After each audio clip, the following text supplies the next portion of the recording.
Hello, সবাই কেমন আছেন? আশা করি সবাই ভালো আছেন। যেহেতু বৃষ্টি ছিল কয়েকদিন ধরে, তো এই বৃষ্টি মরে ঘরে বসে থেকেও ভালো লাগতেছিল না। যেহেতু আমাদের কাজ কাম অনেক বন্ধ, তো ঘরের ভেতরে বসে থেকে একদম বিরক্ত হয়ে গেছিলাম।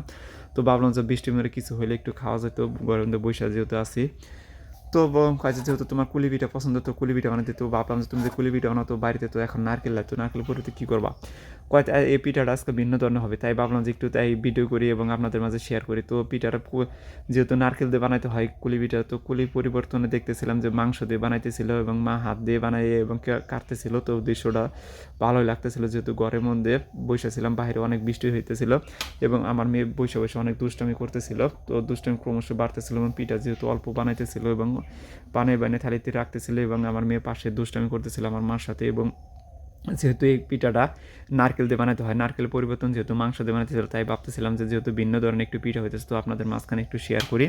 তো ভালোই লাগতেছিল এবং বাঁচতেছিল, দেখতেছিলাম তো ভালোই। তো আমি জানি না এখনও কেমন লাগবে, তো পরে দেখি দেখি স্বাদটা কেমন লাগে, পরে পরে জানাবো। তো কারা এই ধরনের পিঠা খেতে ভালোবাসেন তারা কমেন্ট বক্সে জানাবেন। তো এরপরে দেখতেছিলাম আমার মেয়ে গাড়ি চালাইতেছিল এবং গাড়িতে যেহেতু অনেক ধরনের রিংটোন থাকে, রিংটোনগুলো ভালো লাগতেছিল এবং ঘোরাঘুরি করতেছিল, যেহেতু বাইরে বৃষ্টি ছিল অনেক।